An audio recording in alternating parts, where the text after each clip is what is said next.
संविधान के भाग 4, उसमें अनुच्छेद 36 से लेकर अनुच्छेद 51 तक के बीच में राज्य के नीति निर्देशक तत्व का उल्लेख किया गया है। पार्ट 4 में अनुच्छेद 36 से लेकर अनुच्छेद 51 तक राज्य के नीति निर्देशक तत्व का उल्लेख किया गया है।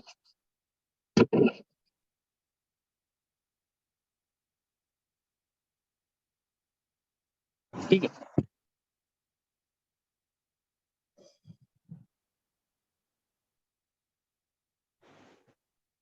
ठीक है, इसको शॉर्ट फॉर्म में हम लोग बोल देते हैं डीपीएसपी। तो हम बार बार इतना बड़ा नाम नहीं लिखेंगे, हम शॉर्ट फॉर्म में डीपीएसपी की बात करेंगे, हर जगह डीपीएसपी लिखते जाएंगे।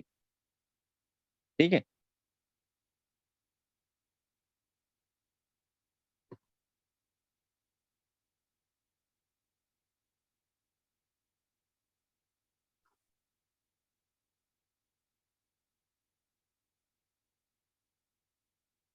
ठीक।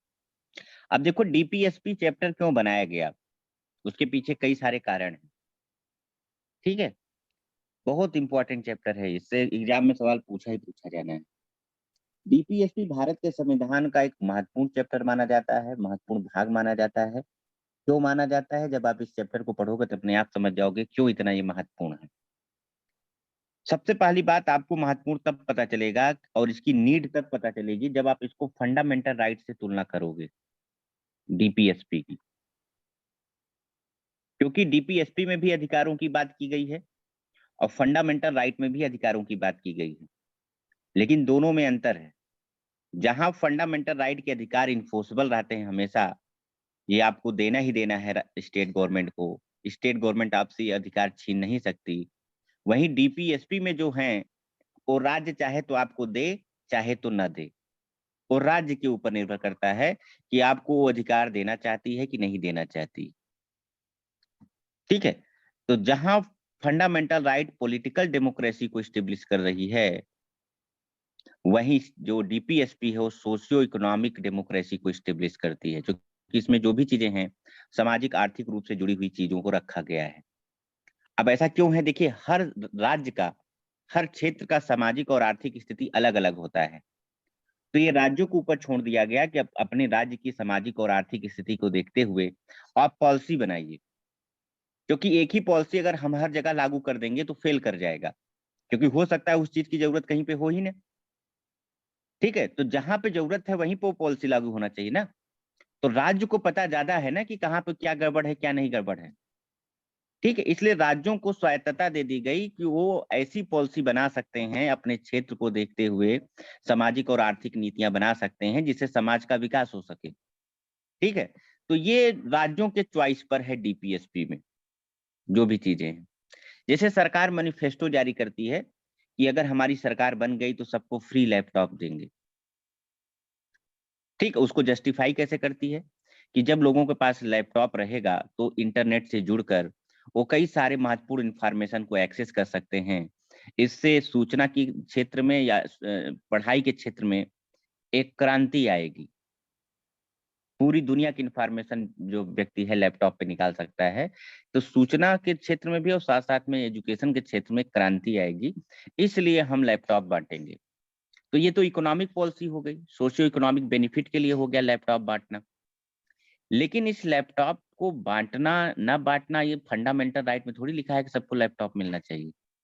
अगर राज्य को लगता है कि उसकी सामाजिक और आर्थिक जरूरत है लैपटॉप सभी को मिले, तो राज्य ऐसी कर सकती है, पॉलिसी बनाकर दे सकती है लोगों को। ठीक है, अब देखिए मान लीजिए चुनावी वादा किया सरकार ने कि अगर हमारी सरकार बनेगी तो लैपटॉप देंगे, तो डीपीएसपी इस बात की इजाजत देता है पॉलिटिकल पार्टी को कि इस तरह को वादा कर सकते हैं, कोई दिक्कत नहीं है। लेकिन मान लो सरकार मेरी बन गई और मैंने किसी को लैपटॉप नहीं दिया, तो यहाँ तो आपके साथ फिर चीटिंग हो गया कि हमने वादा किया था हमारी सरकार बनेगी हम आपको लैपटॉप देंगे, और हमारी सरकार बनने के बाद हम आपको कुछ दे ही नहीं रहे हैं। तो आप बोलोगे हमारे साथ चीटिंग हुई, हमारे अधिकारों का उल्लंघन हुआ। आपको अधिकार कहाँ दिया गया है यहाँ पर कि लैपटॉप मिले जो आपके अधिकार का उल्लंघन हो जाएगा? ये तो पॉलिटिकल पार्टी ने वादा किया था, अब वो नहीं दे रही है तो आप क्या कर सकते हो?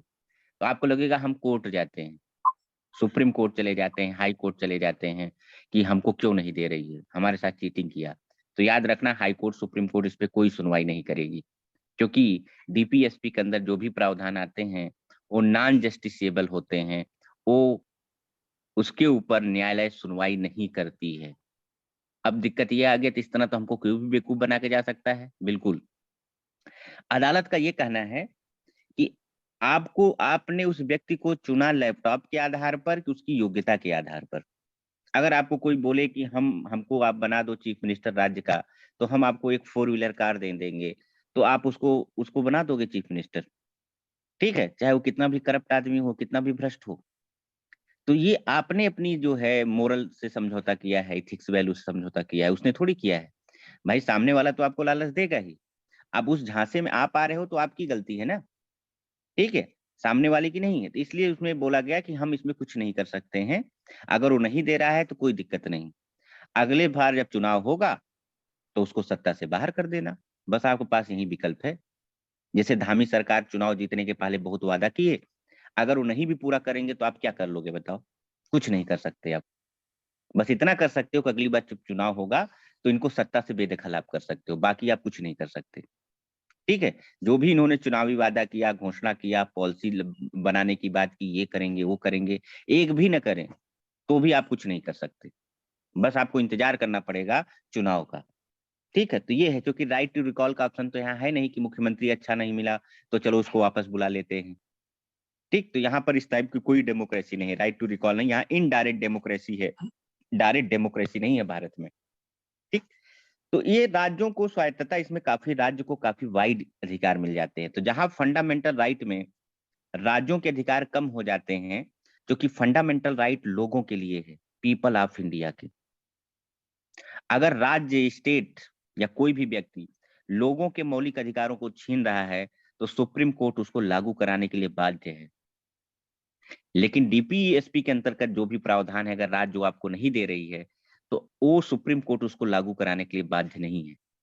राज्य स्वायत्त है, वो करना चाहे तो करे, चाहे तो ना करे। ठीक है? तो कहीं न कहीं अगर हम बात करें अधिकारों की, तो जहाँ फंडामेंटल राइट में लोगों के अधिकार ज़्यादा हैं, तो वहीं डीपीएसपी में राज्य के पास अधिकार ज़्यादा है। ठीक है?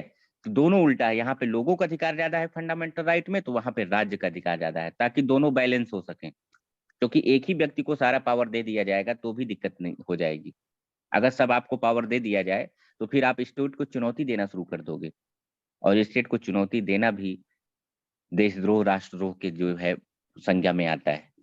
ठीक? इसलिए आपको सारे अधिकार नहीं दिए जाते हैं, हर चीज़ कुछ राज्यों के ऊपर छोड़ दिया जाता है, को किस तरह से उसको करना चाहते हैं कि नहीं करना चाहते हैं। ठीक? चलिए, तो डीपीएसपी कितना महत्वपूर्ण है, तो अलग-अलग स्कॉलर ने इसके बारे में अलग-अलग बातें की, वो जानना ज़रूरी है, क्योंकि ये भी एग्ज़ाम के लिए बड़ा इम्पोर्टेंट प्रश्न बनता है। लिख लीजिए, राज्य का नीति निर्देशक तत्व स्पष्ट करता है, राज्य का नीति निर्देशक तत्व स्पष्ट करता है कि नीतियों एवं कानूनों को नीतियों और कानूनों को प्रभावी बनाने के लिए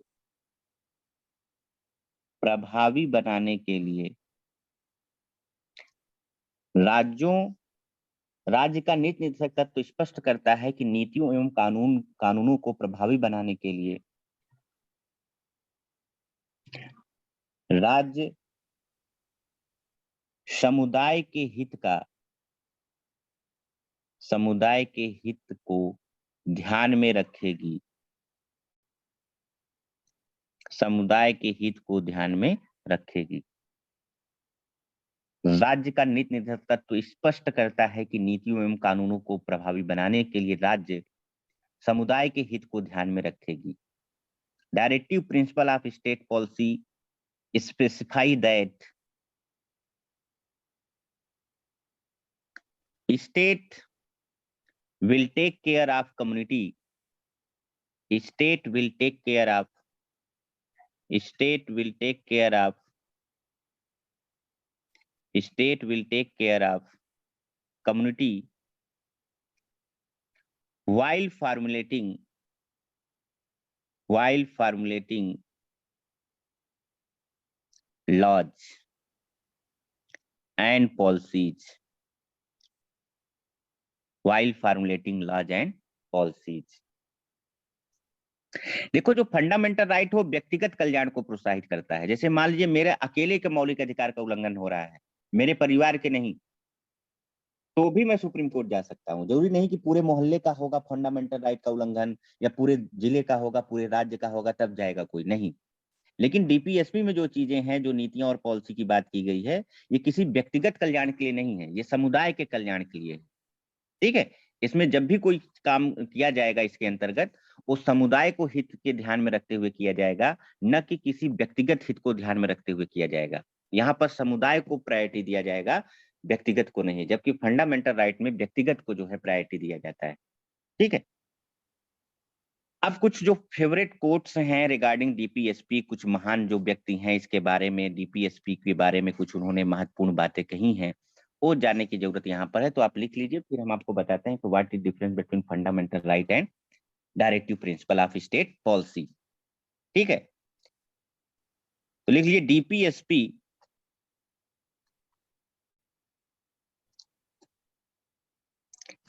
डीपीएसपी अब डीपीएसपी क्या है समझ गए ना, राज्य के नीति निर्देशक तत्व। अब इतना लंबा नाम क्यों लिखोगे भाई। डीपीएसपी का उद्देश्य, यार, डीपीएसपी का उद्देश्य डीपीएसपी का उद्देश्य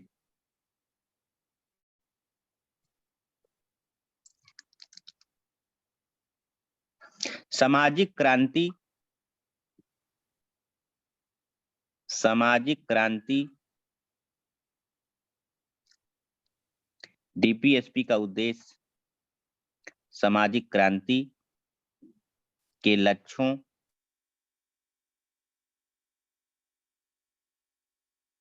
सामाजिक क्रांति के लक्ष्यों को आगे बढ़ाने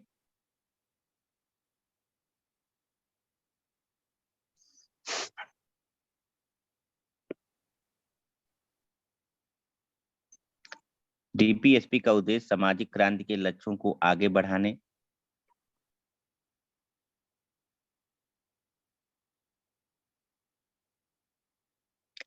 या इसकी उपलब्धियों को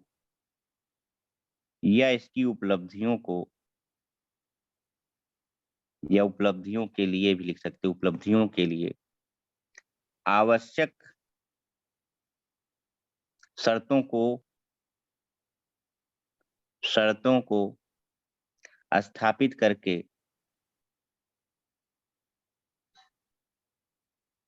क्रांति को बढ़ावा देना है। क्रांति को बढ़ावा देना है। ठीक है। ये कहना था ग्रैनविले ऑस्टिन का। भारत की डीपीएसपी के बारे में उन्होंने ये शब्द को मेंशन किया, ग्रैनविले ऑस्टिन। ग्रैनविले ऑस्टिन।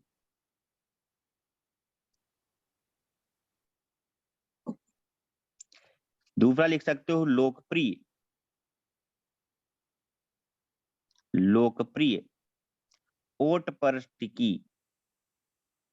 ओट पर टिकी सरकार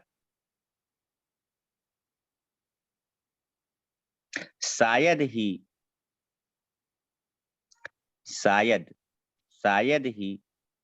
अपनी नीति बनाते समय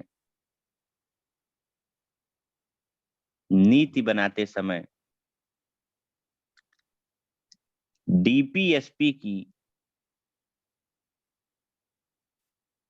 उपेक्षा कर सकती है। डीपीएसपी की उपेक्षा कर सकती है, शायद ही, मतलब कोई भी सरकार नहीं चाहेगी डीपीएसपी की उपेक्षा करना। ये कहना था एलएम सिंघवी का। ये एलएम सिंघवी वही हैं जिनके सिफारिश पर पंचायती राज और नगर पालिका को संवैधानिक दर्जा मिला था 73rd 74th कॉन्स्टिट्यूशन अमेंडमेंट के द्वारा कॉन्स्टिट्यूशनल स्टेटस मिला था पंचायती राज सिस्टम को और म्यूनिसिपैलिटीज को। यही एलएम सिंह भी है।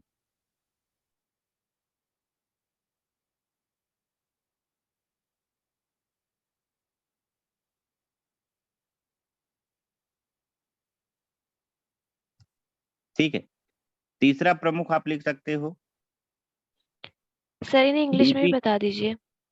इंग्लिश में मैंने शेयर कर दिया है टेलीग्राम में, पढ़ लेना। सेम एज इट इज मैंने शेयर कर दिया इंग्लिश में। ठीक है, डीपीएसपी राज्य के, आप टेलीग्राम खोलिए उसमें लिखा हुआ छाप लीजिए वहीं से, राज्य के अधिकारियों के लिए नैतिक सिद्धांत।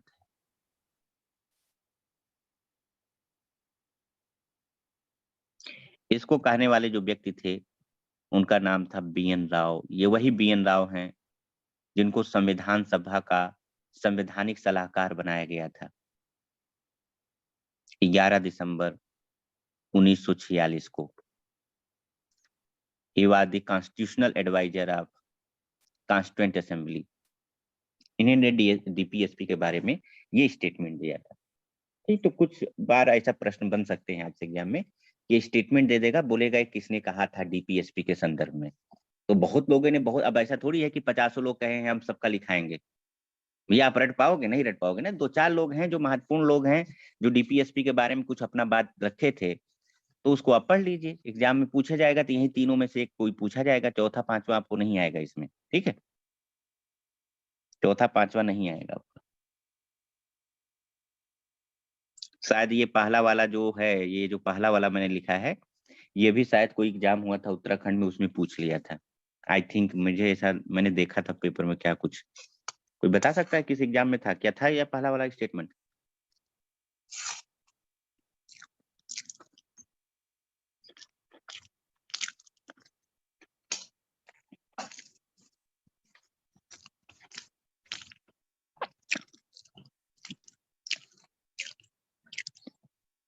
शायद पटवारी के पेपर में था ये, एक बार चेक कर लेना आप लोग। चलिए हम लोग पढ़ते हैं next, difference between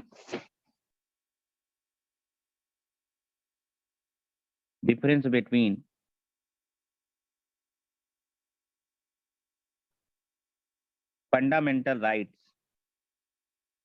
and DPSP. मौलिक अधिकार और राज्य के नीति निर्देशक तत्व के बीच अंतर। मौलिक अधिकार और राज्य के नीति निर्देशक तत्व या राज्य के नीति निर्देशक सिद्धांत के बीच अंतर।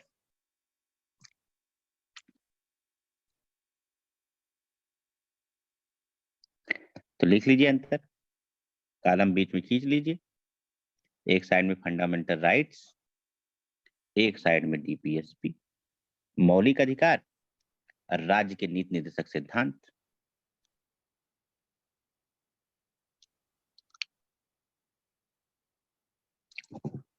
तो आप बताओ, फंडामेंटल राइट राज्य के अधिकारों को कम करता है कि बढ़ाता है?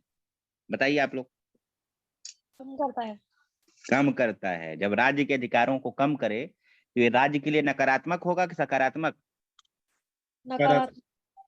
नकारात्मक होगा भाई। राज्य के अधिकार को कम कर रहा है तो नकारात्मक होगा कि सकारात्मक? नकारात्मक। नकारात्मक होगा। लिखो, ये नकारात्मक होते हैं। लिखो, ये राज्य के लिए नकारात्मक होते हैं। These are negative obligation for the state। ये राज्य के लिए नकारात्मक होते हैं क्योंकि ये राज्य के अधिकारों को कम करते हैं। Because it reduces the rights of state। क्योंकि यह राज्य के अधिकारों को कम करते हैं। डीपीएसपी में बताइए, ये राज्य के लिए सकारात्मक होगा कि नकारात्मक होगा? सकारात्मक। सकारात्मक होगा, क्योंकि राज्य को असीमित अधिकार ये देता है नीतियां और पॉलिसी बनाने के लिए, सोशियो इकोनॉमिक। सामाजिक और आर्थिक रूप से जो जुड़े हुए चीजें हैं। तो लिखो ये राज्य के लिए सकारात्मक होते हैं। These are positive obligation for the states. These are positive obligation for the state. ये राज्य के लिए सकारात्मक होते हैं।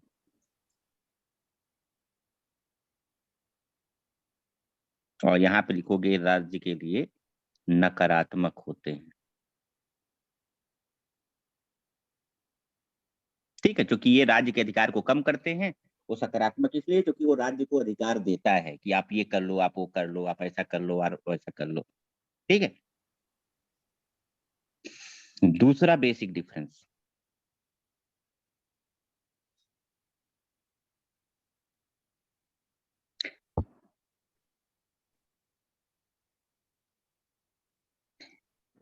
it aims to establish political democracy in the country.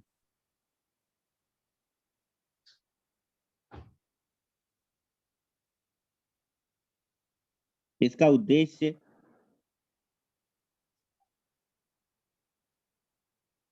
राज्य में राजनीतिक लोकतंत्र की स्थापना करना है। इसका उद्देश्य राज्य में राजनीतिक लोकतंत्र की स्थापना करना है। और आज इसका उद्देश्य तो मैंने आपको बता ही दिया। It aims to establish socio-economic democracy in the country. इसका उद्देश्य राज्य में सामाजिक और आर्थिक लोकतंत्र की स्थापना करना है। इसका उद्देश्य राज्य में सामाजिक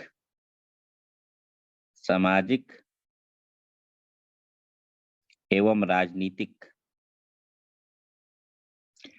नहीं, सामाजिक और आर्थिक, राजनीतिक नहीं, सामाजिक और आर्थिक लोकतंत्र की स्थापना करना है।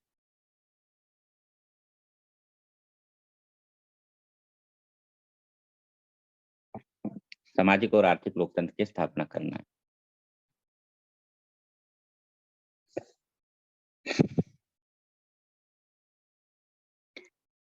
नेक्स्ट डिफरेंस हम लोग देख लेते हैं।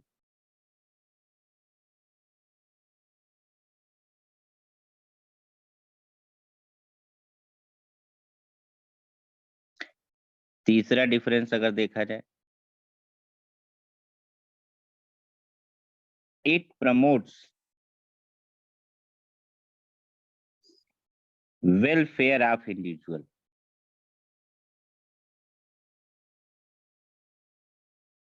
यह व्यक्तिगत कल्याण को प्रोत्साहित करते हैं।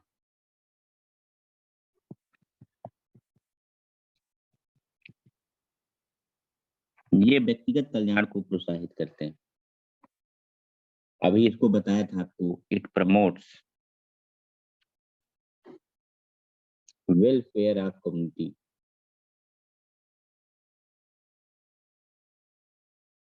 यह सामुदायिक कल्याण को प्रोत्साहित करते हैं।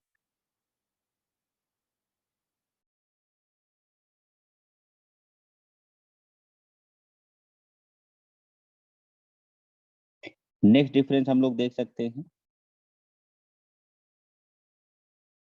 It is justiciable in nature. यह न्यायोचित होता है। यह न्यायोचित होता है मतलब अदालत जाओगे आपको न्याय मिलेगा। इसमें आप अदालत जा ही नहीं सकते डीपीएस के उल्लंघन में। It is non justiciable in nature.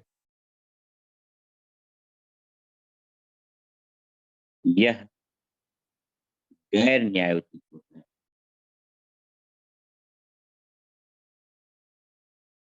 यह गैर न्यायोचित होता है, अर्थात आप अदालत नहीं जा सकते इसको लागू कराने के लिए। आप अदालत नहीं जा सकते इसको लागू करने के लिए।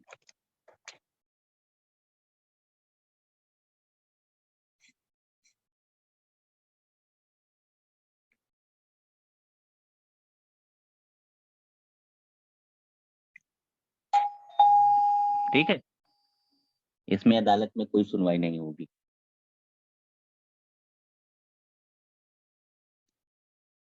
तो ये बेसिक डिफरेंस है फंडामेंटल राइट्स और डीपीएसपी में, जो आपको जानना चाहिए। ठीक है,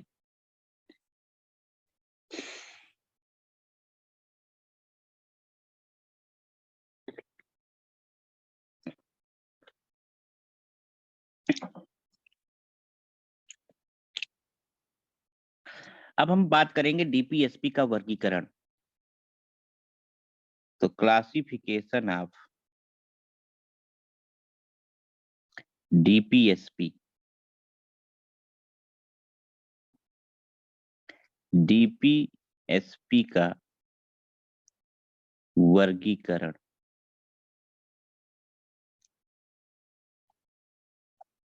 देखो, ये संविधान जो हमारा ओरिजिनल संविधान था, उसमें किसी भी प्रकार का कोई वर्गीकरण नहीं किया गया था। ये तो जो संविधान के जानने वाले लोग हैं,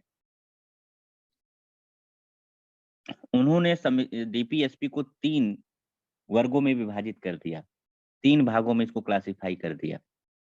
क्योंकि डीपीएसपी के कुछ जो सिद्धांत थे वो समाजवाद को पालन करते हैं, कुछ सिद्धांत गांधीवादी को पालन करते हैं, और कुछ सिद्धांत उदारवादी और बुद्धिजीवी सिद्धांत का पालन करते हैं।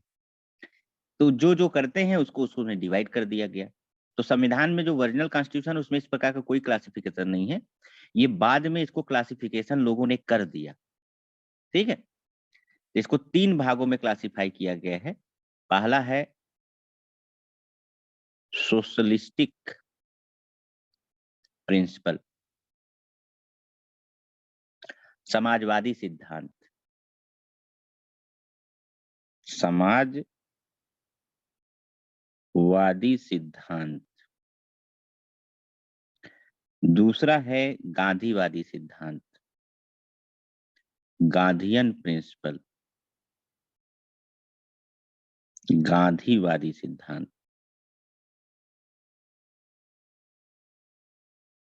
और तीसरा बात किया जाए तो लिबरल एंड इंटेलेक्चुअल प्रिंसिपल।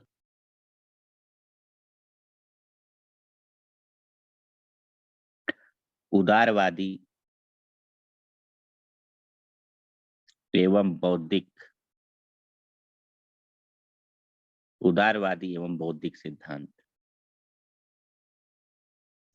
ठीक है, इसको 3 भागों में जो है क्लासिफाई कर दिया गया, सोशलिस्टिक प्रिंसिपल, गांधीयन प्रिंसिपल और liberal and intellectual principal.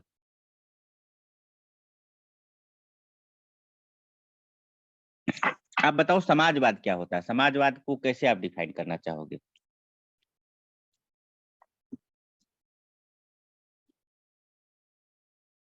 Anyone? समाजवाद को आप कैसे डिफाइन करोगे?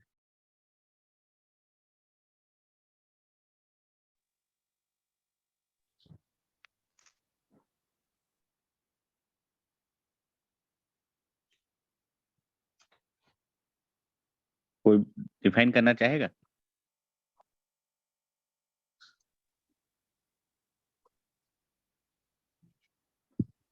चलो। समाज सेवा। समाज सेवा। समाज सेवा। देखो, समाजवाद कहता क्या है? समाजवाद में ये है, मेन कंसेप्ट आप ऐसा समझ सकते हो समाजवाद का।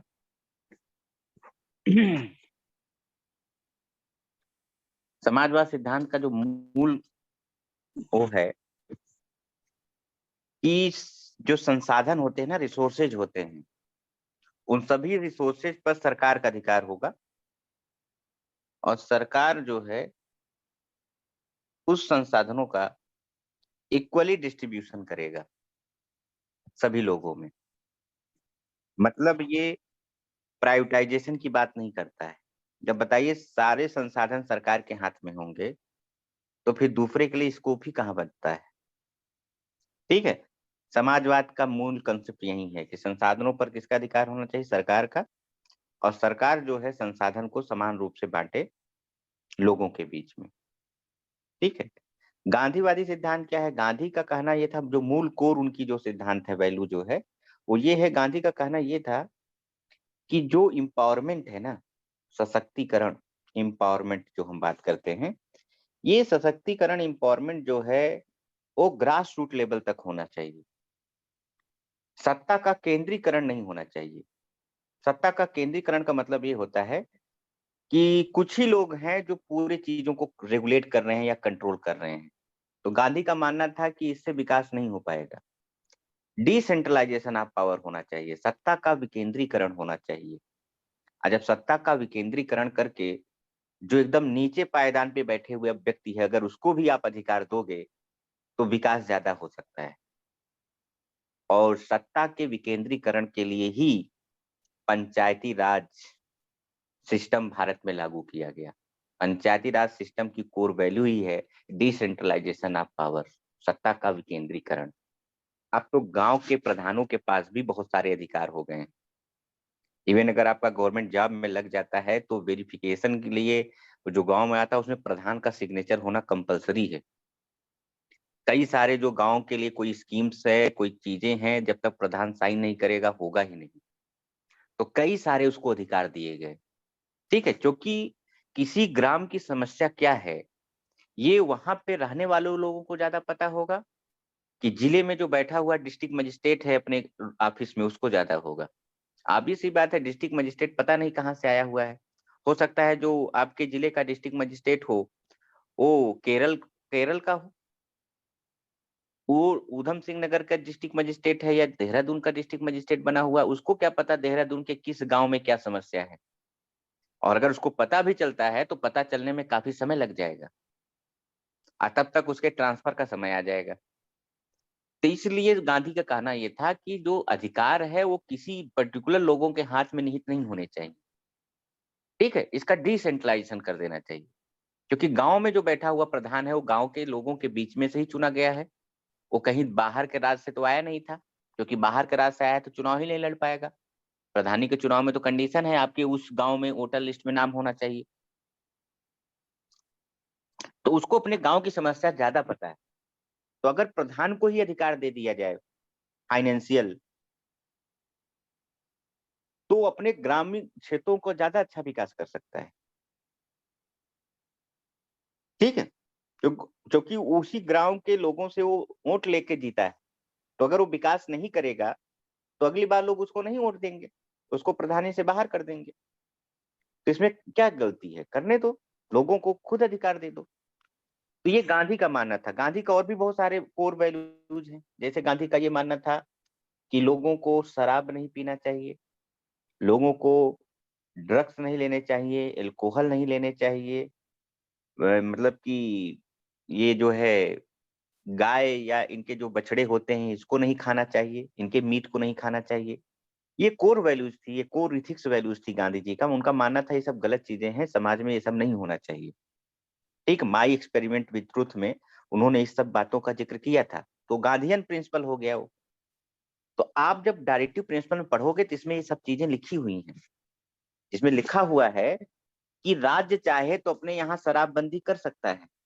राज्यों को अधिकार दिया गया है, जरूरी नहीं को शराब बेचे ही। अगर राज्य चाहे तो अपने यहाँ शराबबंदी कर दे, उसको कोई रोक नहीं सकता है।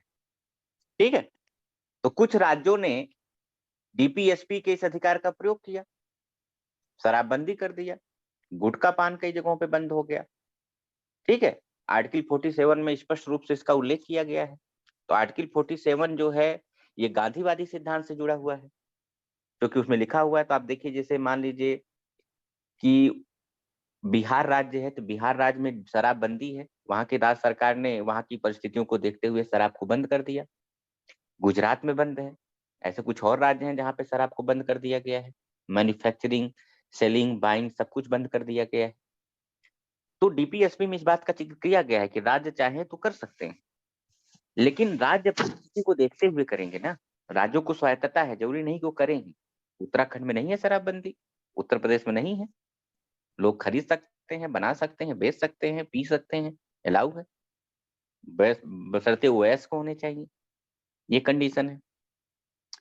अब क्यों नहीं किया जा सकता? आप बोलोगे शराब पीना तो बहुत गलत बात है, इसको पूरे देश से बंद कर देना चाहिए। नहीं, शराब का अलग चीज है भाई। अब शराब का तो कोई मैं यहाँ बखान करने जा नहीं रहा हूँ, डिपेंड करता है कि वाइन में अल्कोहल की मात्रा क्या है, उस पे ऊपर निर्भर करेगा, को नुकसान करेगा, फायदा करेगा। अगर अल्कोहल की मात्रा कम है, 8 से 10% है, तो आपके लिए बहुत ज्यादा हानिकारक नहीं है, ठीक है। शराब ऐसा थोड़ी है कि बहुत, हम लोग जो लोग बहुत ज्यादा मात्रा में पीते हैं उनके लिए नुकसान है। अगर एक लिमिट में पी रहे हैं तो कोई दिक्कत नहीं है। दूसरी बात, जहाँ पे टूरिज्म है, टूरिज्म, अगर वहां पे आपने शराबबंदी कर दिया तो टूरिज्म वहां का खत्म हो जाएगा। क्योंकि टूरिज्म में केवल नेशनल टूरिस्ट ही नहीं आते हैं, इंटरनेशनल टूरिस्ट भी आते हैं। बहुत सारे ऐसे देश हैं जहां पर वाइन नेशनल ड्रिंक है, जैसे स्पेन। स्पेन में शराब जो है राष्ट्रीय जलपान माना जाता है। तो वो लोग फिर नहीं विजिट करेंगे उत्तराखंड, उनको लगेगा वहां पे तो एंजॉय का कोई साधन ही नहीं है, क्योंकि यहाँ पे तो वाइन को एंजॉय का साधन भी माना जाता है, पार्टी का साधन माना जाता है। तो टूरिज्म डाउन हो जाएगा। तो ऐसे राज्य जहाँ पे टूरिज्म नहीं है, जैसे बिहार हो गया, कोई ऐसा स्थान नहीं, हिली स्टेशन तो है नहीं कि लोग घूमने आएंगे, ये तमाम चीजें हैं, ठीक है। तो वहां पर अगर शराबबंदी, वहां सरकार ने देखा कि अगर हम शराबबंदी करेंगे तो यहाँ फायदा ज्यादा होगा, नुकसान कम होगा। लेकिन अगर हम वही चीज गोवा में लागू कर दे, तो गोवा की पूरी इकोनॉमी टूरिज्म पर है, तो गोवा की तो अर्थव्यवस्था छिन्न भिन्न हो जाएगी। उत्तराखंड में बंद कर दो, छिन्न भिन्न हो जाएगी। लेकिन हाँ, बिहार में किया जा सकता था, क्योंकि वहां पर ऐसा कोई टूरिज्म बहुत ज्यादा नहीं था। वहां पे बहुत सारे गरीब लोग रहते हैं, निर्धन लोग रहते हैं। वो करते क्या थे कि दिन भर कमाते थे, रात को पी के सो जाते थे। सरकार ने देखा ये तो बहुत बड़ा समस्या है कि व्यक्ति को अपने परिवार का चिंता ही नहीं है, कि परिवार में कोई रह रहा है, उसके लिए दाल ले जाना है, चावल ले जाना है, आटा ले जाना है, सब्जी ले जाना है। दिन भर काम किया और रात को पी के सड़क पे सो गया। तो वहां पे महिलाओं ने इसके लिए काफी प्रदर्शन किया था। बिहार में महिलाओं ने शराबबंदी की मांग की थी, वो काफी ज्यादा त्रस्त हो गई थी इन सब चीजों से। उनका कहना था कि जो पति हैं, ये दिन भर कमाने के बाद पी के सो जाते हैं, इनको परिवार का कोई मतलब ही नहीं। तो ऐसी चुनौती जब सरकार के सामने आई तो सरकार ने शराब को बंद कर दिया। उनको लगा कि इससे समाज को फायदा ज्यादा होगा नुकसान की तुलना में। और टूरिज्म पे कोई वहां पे तो ऐसा था नहीं कि जो असर पड़े, तो इसलिए वहां के लिए बेनिफिशियल हो गया। तो ये चीजें अलग अलग होती हैं, इसलिए डीपीएसपी में अगर मान लीजिए फंडामेंटल राइट में रख दिया जाता कि शराब कहीं नहीं बिकेगा, तो भाई इसका कंसेक्वेंसेस भी तो देखने को मिल सकते थे। इसलिए राज्यों को कुछ बहुत सारे अधिकार दिए गए हैं कि आप अपनी परिस्थितियों को देखते हुए आप चीजों को लागू करना चाहो तो लागू कर दो, और नहीं लागू करना चाहते हो तो मत करो, ठीक है। लिबरल और इंटेलेक्चुअल प्रिंसिपल में जो उदारवाद की बात करता है, बौद्धिकता की बात करता है, कानून की बात करता है, नियम की बात करता है, वो इसके अंतर्गत डाल दिया गया है, ठीक है। तो जो आर्टिकल समाजवाद सिद्धांत का पालन करेंगे वो समाजवादी सिद्धांत के अंतर्गत पढ़ेंगे, जो आर्टिकल गांधीवादी सिद्धांत के अंतर्गत आएंगे या गांधी के जो सिद्धांत के आधार पर हैं वो इसके अंदर पढ़ेंगे, और जो बौद्धिक से रिलेटेड हैं वो हम इसके अंतर्गत पढ़ेंगे। तो आर्टिकल 35 से लेकर 51 तक में, 36 से लेकर 51 तक में जितने भी महत्वपूर्ण आर्टिकल हैं, लगभग सारे ही महत्वपूर्ण हैं, सारे आपको पढ़ने पड़ेंगे, तब जाके ये टॉपिक क्या होगा, आपका कंप्लीट होगा, ठीक। तो चलिए हम लोग सबसे पहले पढ़ते हैं समाजवादी सिद्धांत। हेडिंग डालिए सोशलिस्टिक प्रिंसिपल, समाजवादी सिद्धांत।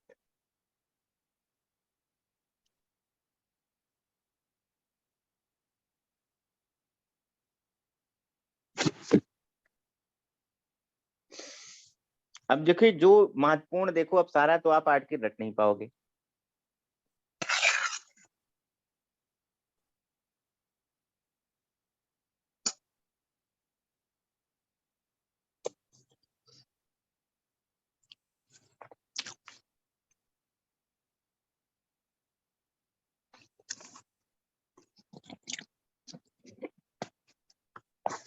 इसे जो महत्वपूर्ण है मैं आपको लिखा देता हूँ, उसको आप पढ़ लेना।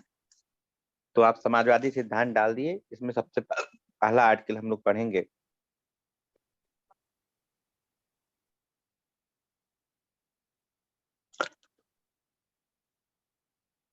38। बाकी पढ़ना होगा तो मैं डाल दूंगा उसमें पीडीएफ फाइल टेलीग्राम में, आप पढ़ लेना। लेकिन मेरे हिसाब से जो आपको तैयार करना चाहिए वो मैं बता दे रहा हूँ। बाकी तो मैं सारा पीडीएफ में डाल दूंगा, आप पढ़ लेना, कोई दिक्कत नहीं। ठीक। लोक कल्याण, लोक कल्याण के अभिवृद्धि, लोक कल्याण के अभिवृद्धि के लिए सामाजिक, आर्थिक, राजनीतिक,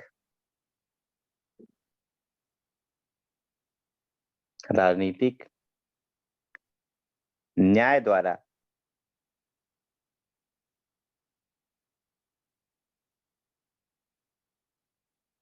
सामाजिक व्यवस्था,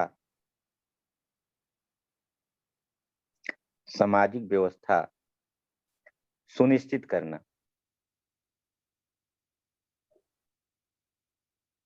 सामाजिक व्यवस्था सुनिश्चित करना।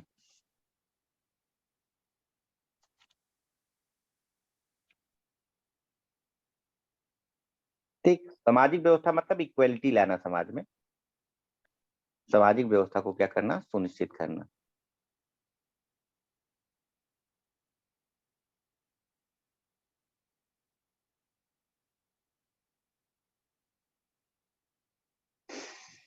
Promote the welfare of people,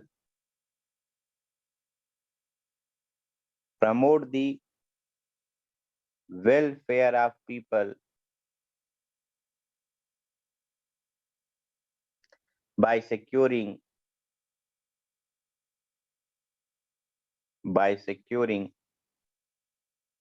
a social order,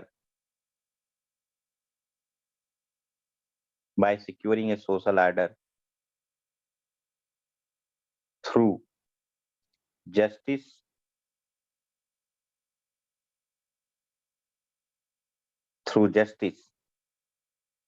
social, economic and political।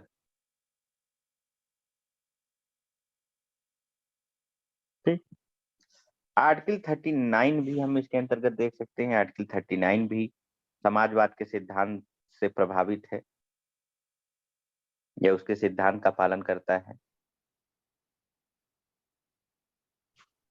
ठीक। आर्टिकल 39 में ए बी सी डी 4 हैं, लेकिन जो मुख्य रूप से जो इंपॉर्टेंट हो मैं आपको बता दे रहा हूं।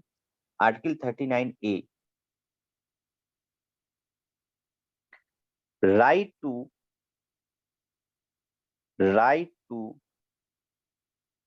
Educate means of livelihood, right to educate means of livelihood. सभी नागरिकों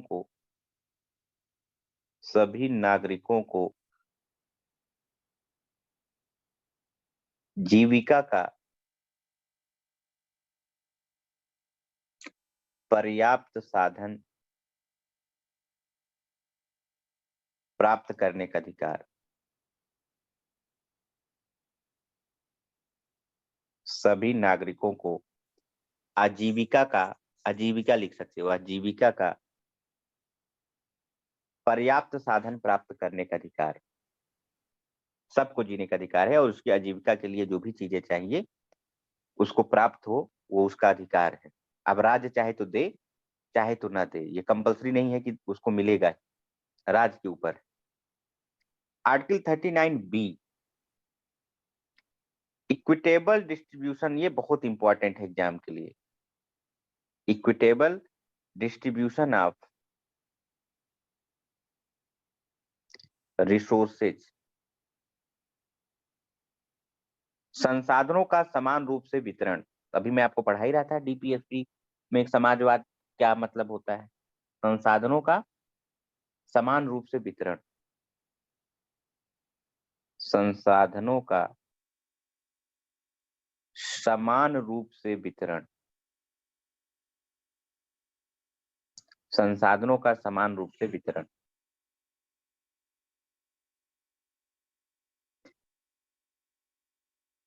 बहुत इंपॉर्टेंट है आर्टिकल 39B।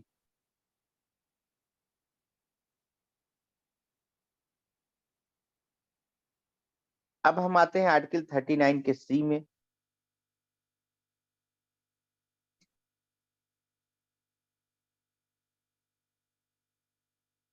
आर्टिकल 39C कहता है प्रिवेंशन ऑफ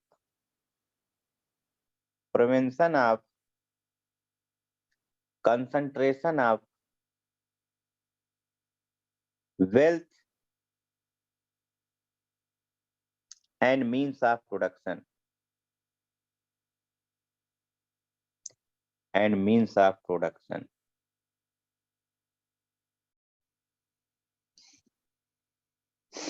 धन एवं उत्पादन के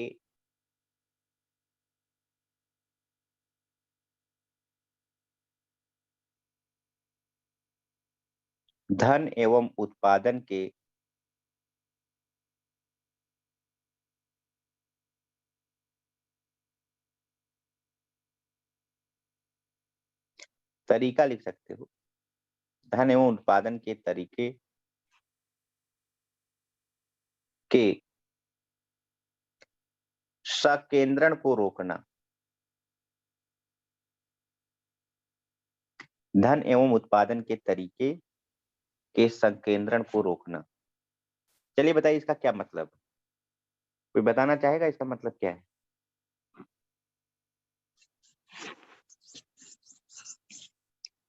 एनीवन?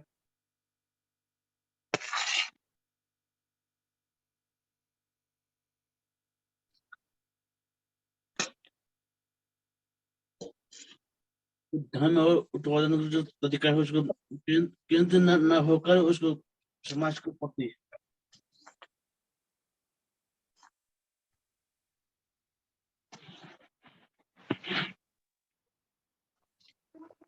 देखिए, जैसे मान लो सरकार को ऐसा लगता है कि राज्य का रिसोर्सेज है वो किसी पर्टिकुलर व्यक्ति के हाथ में जा रहा है या कुछ ही लोगों के हाथ में जा रहा है।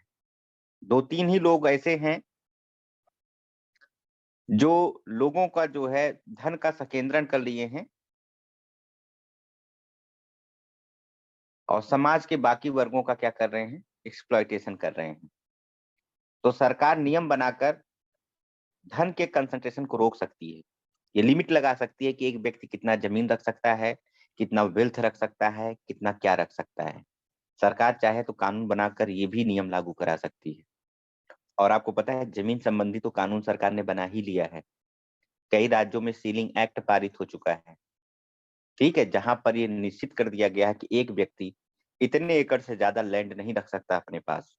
अगर उससे ज्यादा लैंड उसके पास होगा तो सरकार उसको कब्जा कर लेगी, अपने अधिकार में ले लेगी और फिर उसको उसके नाम पे पट्टा कर देगी जिसके पास जमीन नहीं है। क्योंकि सबके पास जमीन होना चाहिए, तभी तो लोग जी पाएंगे, जीवन यापन कर पाएंगे, क्योंकि जीवन यापन करने का भी तो अधिकार यहाँ पे दिया गया है, सबको मिलना चाहिए। तो अगर देखा जाए तो भारत में स्वतंत्रता के बाद सीलिंग कानून राज्यों में लागू करके बहुत लोगों का जमीन लिया गया। नहीं तो ऐसा था कि कुछ ही लोगों के पास सारे जमीन थे, जमींदारी सिस्टम थी, तमाम चीजें थी। सरकार ने जमींदारी सिस्टम को क्या कर दिया, समाप्त कर दिया, एबॉलिश कर दिया और एक सीमित मात्रा से ज्यादा जिसके पास लैंड था उसके लैंड को जो है कैप्चर कर लिया और उसको पट्टा कर दिया उनके नामों पर जिनके पास लैंड नहीं था। ठीक, तो धन और उत्पादन के जो तरीके हैं उसके कंसंट्रेशन को सरकार रोक सकती है, ठीक है, और ये समाजवाद के सिद्धांत का पालन करते हैं, इसलिए इसको समाजवादी सिद्धांत के अंतर्गत हम लोग पढ़ रहे हैं। अब नेक्स्ट आता है D.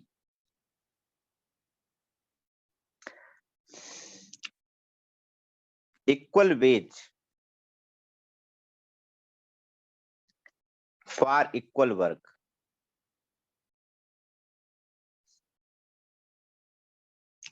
For main and women. पुरुष और महिलाओं के लिए समान कार्य के लिए समान वेतन। पुरुष और महिलाओं के लिए समान कार्य के लिए समान वेतन, समान कार्य के लिए समान वेतन। अगर मान लीजिए कोई काम महिला और पुरुष कर रहे हैं, मान लीजिए कि जैसे मान लो ईंट ढोने का काम हो गया, ऐसे समझिए जैसे ईंट ढो रहे हैं, महिला भी ढो रही है, पुरुष भी ढो रही है, काम एक ही है। लेकिन होता क्या है कि महिलाओं को वेज कम दिया जाता है और पुरुष को वेज ज्यादा दिया जाता है। माना जाता है पुरुष ज्यादा कर सकता है काम महिला की तुलना में। तो राज्य इस डिस्क्रिमिनेशन को रोक सकता है, वो ये कानून पारित करके लागू करा सकता है कि समान कार्य के लिए समान वेतन देना पड़ेगा, चाहे वो महिला हो चाहे पुरुष हो। अगर दोनों काम कर रहे हैं एक ही काम एक ही समय के लिए, तो आपको उनको समान मजदूरी देना पड़ेगा। ऐसा कानून राज्य बना सकती है अगर वो चाहे तो। मैंने बोला नहीं, अपने आप इन्फोर्सेबल नहीं होता, राज्य कानून बनाकर इसको इन्फोर्स कराता है, तब लागू होगा, नहीं तो नहीं लागू होगा। ये ऑटोमेटिक लागू नहीं होता है जो मैं आपको पढ़ा रहा हूँ। ये लागू तब होगा जब राज्य चाहेगी, और जब राज्य चाहेगी तो कानून बनाएगी, अब कानून बनाकर तब इसको लागू करेगी। ठीक है, वो राज्य के ऊपर होता है। तो अधिकतर कुछ राज्यों ने ऐसा कानून पारित किया है कि महिलाओं और जो पुरुषों के लिए समान कार्य के लिए समान वेतन होना चाहिए। ठीक है, बाकी अगर राज्य चाहे तो ना करें, कोई दिक्कत नहीं है, कोई रोक थोड़ी सकता है राज्य को, या कोई राज्य को फोर्स नहीं कर सकता है, ये ऐसा ही करोगे आप। ठीक, तो ये जो 4 महत्वपूर्ण आर्टिकल्स हैं, आर्टिकल 39 में बड़े महत्वपूर्ण हैं, इससे संबंधित बार-बार प्रश्न एग्जाम में पूछे जाते हैं। तो ये रहा आज का क्लास, जिसमें हमने कुछ महत्वपूर्ण चीजों को जो है पढ़ा। बाकी की चीजें हम लोग नेक्स्ट क्लास में पढ़ेंगे। आज के लिए इतना ही करते हैं। कल क्लास कम बंद रहेगी?